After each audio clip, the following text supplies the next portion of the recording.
Da Vinci, Plato, Eiichiro Oda, Frida Kahlo, Naoki Urasawa, Ernest Hemingway.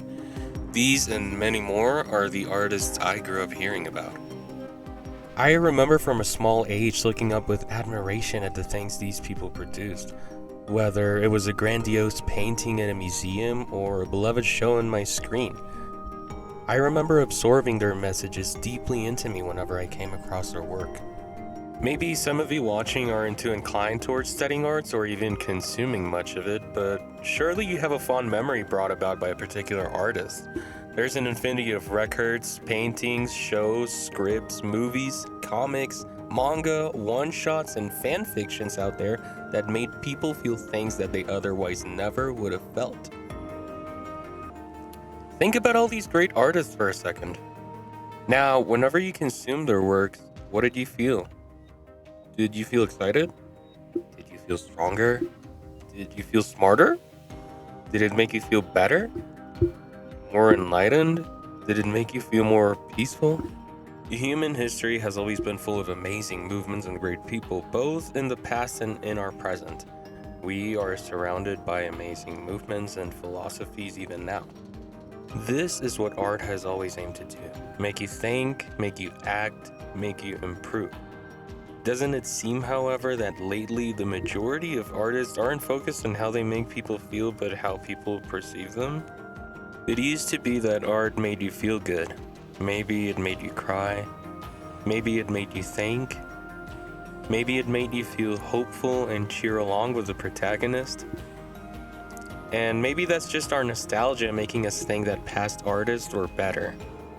Regardless, artists have been always focused towards making us feel something deep and life-changing, so tell me, how do you feel when you see this?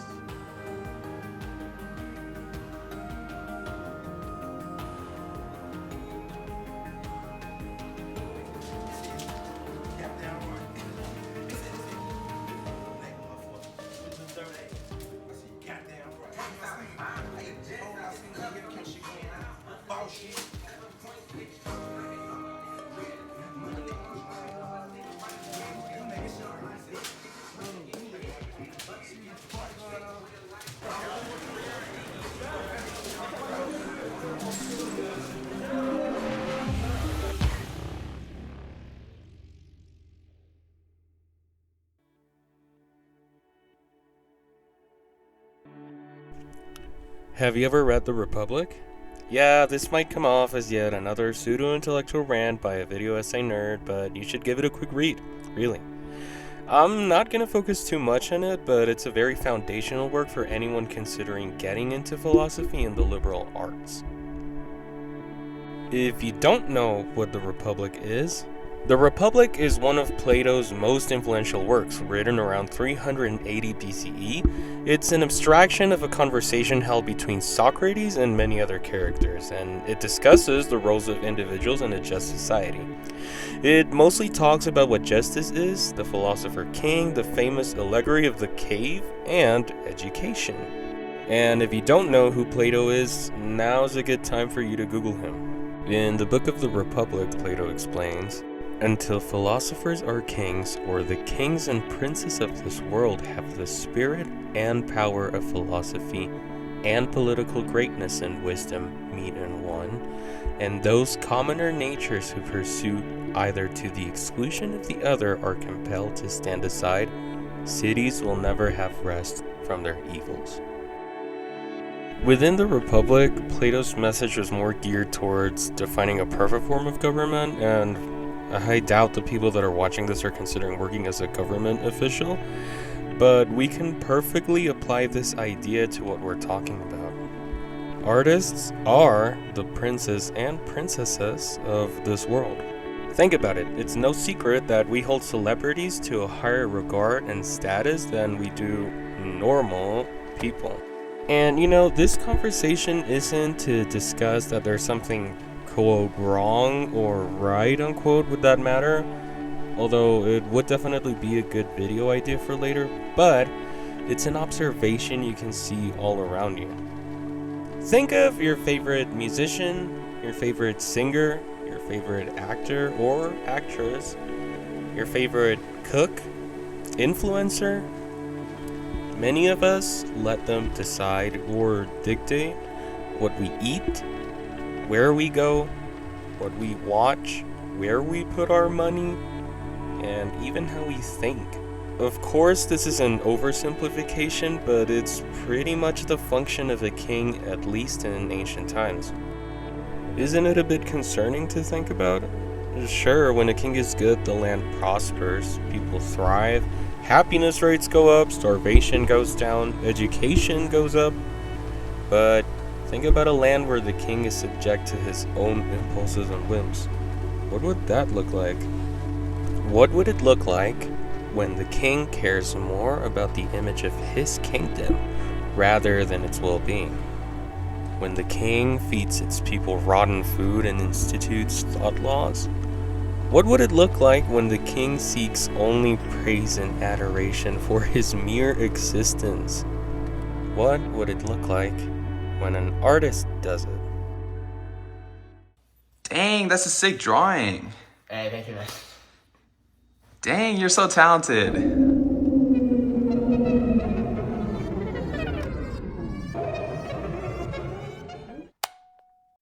The constant need for admiration consumes everything about the modern art environment. Follower counts, profits, engagement, relevance. Now, I'm not saying this is bad in and of itself, but don't you feel like you've become surrounded by it? This kind of current of thinking is without reason or any real objective to it from my point of view. Do they even know why they pursue fame and money with so much desperation? This is exactly a philosopher's work, to understand, analyze, and evaluate fundamental concepts and beliefs using rational argumentation and logical reasoning. And it's also why it's important for people in these positions and for you to start studying philosophy. Why do we do the things we do? Why are we chasing money? And by chasing money, I mean the obsession with materialism. I don't mean working to pay the bills and live comfortably. When I saw that "You're So Talented" video, I was left with a strange feeling deep down. This person's point was, I assumed, that they don't like being called talented because it implies that they haven't put in the work to achieve the mastery they have over art. Talent, as defined by the Cambridge Dictionary, is the natural ability to be good at something, especially without being taught.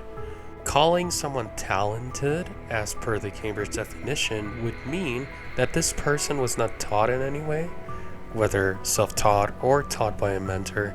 It insinuates that this person did not need to learn to get to where they are, but rather it's all a product of an innate ability they've always had. The quote offense unquote then can be taken in two ways. The first would be the implication that this person is not realizing their full potential, because if this is how their art looks when they haven't put in effort to learn, imagine how it would look if they did train. The second would be that the person calling them talented is deliberately dismissing the work they've put in favor of attributing the quality of their work to mere luck or innate ability. But why does this bother them? Have you heard of Occam's razor?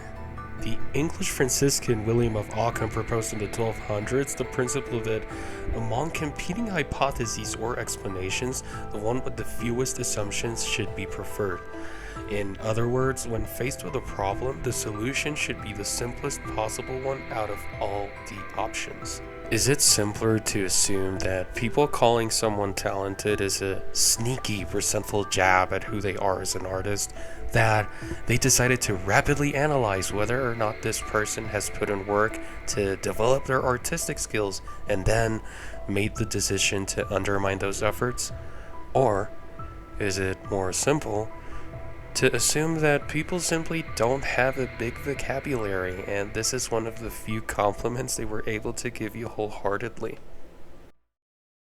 This is Occam's razor, and more often than not, you'll find that applying it to your everyday life will save you lots of trouble. We tend to assume the worst of people when really, as that one guy said,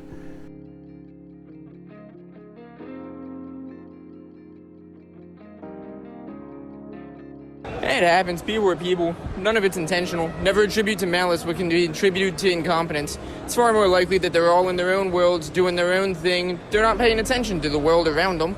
And we all do it every day, whether you're driving, walking down the street. All of our lives are just as complex as everybody else's. Everything you have going on, they have going on. Nobody knows what everybody else is going through. We also need to be a little more self-aware and aware of the world around us. Is it because they don't want to be seen as weak? Why is it so important to demonstrate that they can produce photorealistic art? To demonstrate that they have a lot of money? To show everyone how many followers they have? Have you heard of Friedrich Nietzsche? Although he gets pretty bad rep because a lot of nihilists misconstrue his message, he's considered one of the fundamental pillars of modern psychology. Over the years, he's produced many influential works that have been studied for decades by people all over the planet. Born in 1844, this German philosopher was most notable for his concept of the will to power. The will to power, as explained in his work, is a fundamental force driving human behavior.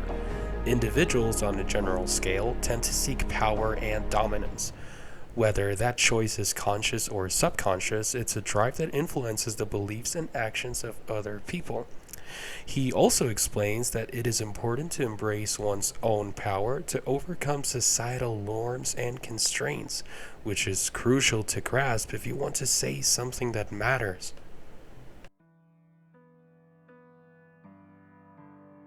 How many times have you seen artists claiming to have the correct way to do art?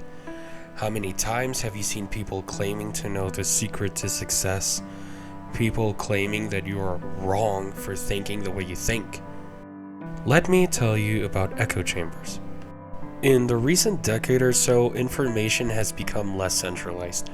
People used to get their news from the same news outlets. Everyone watched TV, everyone knew the same hosts, the same shows. Now we have access to many different sources and opinions are flowing in from every single place. It's no secret why people feel like everything is so divisive. You could think of echo chambers as bubbles. They're environments where people run only into beliefs that amplify and reinforce their pre-existing bias or beliefs. These bubbles make the same opinion circulate without allowing opposing or challenging views to come into contact with the inside. I'm right because many others say I am. It seems we're pressured to obey certain beauty standards, draw a certain way, eat a certain way, think a certain way, but ultimately all knowledge is subjective. It's influenced by your own interpretation and perspective. Objective truth is hardly a fact, and different interpretations of reality can coexist, which was Nietzsche's idea as well. There is no single correct way to see the world, and there is no right or wrong. In most modern cultures, we have this conception that things are either right or wrong. If you've explored the Tao Te Ching, you'll know that our understanding of it is completely wrong. The famous yin and yang aren't really good and evil fighting against each other. The yin and yang are simply different types of energies that are in harmony. Traditional and reformative, psychological and physical, passive and active, winter and summer. There is truly not a single way to view anything. There is no single truth, and your work, your ideas, they are just as valid as others. If there is no true right and wrong, don't you think there's no reason at all to listen to this pressure, to this nonsense? How many times have we fainted at the gargantuan size of a project before us? How many times did you feel an immense motivation in the middle of the night, only to feel unmotivated right again in the morning because you thought, what was I thinking? It's too much. What was I thinking? I'm wrong. What was I thinking? People won't like it. I won't like it. You don't have to become the most sold artist of the year. You have to draw a couple pieces, paint on a couple canvases, write a couple verses, type a few pages, and then a few more, then some more, then fall in love with what you do. Why focus on this big shot goal? Why do we have to be the best artist? Why do we have to be the hardest workers? Why must people judge you on how amazing you appear rather than the quality of your work? Do you see it? Can you seize your dream? Making art is not a matter of whether you can say good things that sound nice, whether you can make nice drawings, whether you can write fancy words. Art has always been about whether you know what to say, what to write, how to move people. Art and life isn't about power, about being superior to others, about standing above everyone. Wu Wei, effortless action, is the most effective way to achieve your goals. It's to align yourself with the natural flow of things. Allow things to unfold naturally. Don't force things to conform to ideals that have been smashed onto you, onto rules that want to take away your freedom and your voice. Allow yourself to freely flow. It's never been about striving for dominance, control, superiority. Simplicity, humility, and selflessness are virtues we all have to cultivate our own way, and most of all, inner peace. Art is ultimately the most selfless pursuit of all. When we all come home from work, from school, when we go through a bad experience, we all turn to art. We turn to someone that can understand us, to someone that has been able to express what we feel inside, whether it's through a painting, a poem, a song, a movie, a video even. To reference the famous Ubuntu philosophy from the Ngunibantu, I am because we are. Others' well-being is tied to your own. You must share your peace and your joy and your determination and your strength and your true heart to others, because others need it. Artists are the princess and kings of this world, the princesses and queens, and when we transcend individual ego, we promote the collective well-being of all. Artists are the ones who will shape our future, and because of that, you must be genuine, because people need it, because people will love it. When all pursuits for power are left aside, you are left with a glimpse of our future. And because you're the one that will shape our future, make it a good one. It's true what Anton Ego said in Ratatouille. In the past, I have made no secret of my disdain for Chef Gusteau's famous motto, "Anyone can cook." But I realize only now do I truly understand what he meant. Not everyone can become a great artist, but a great artist can come from anywhere. No, not all of us will become extremely wealthy icons. Not all of us are going to reach the top 10 or the top spot in the Billboard most listened. Not all of us are going to make millions. Not all of us are going to make headliners. Not all of us are going to become international icons. No, not all of us. But all of us can make something beautiful. You can become a great artist. You certainly can, and I certainly hope that you will.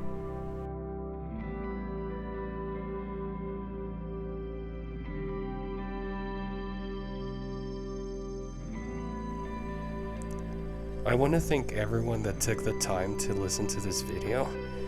Initially, I didn't think that this was an idea worth sharing, but as I started writing it down, I realized that it was actually needed.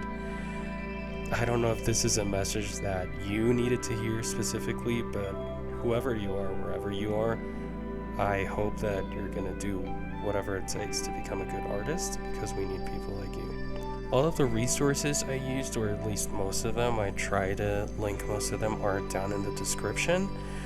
Don't forget to subscribe, share it if you thought it was a good video, and I hope you have a good day. Thank you.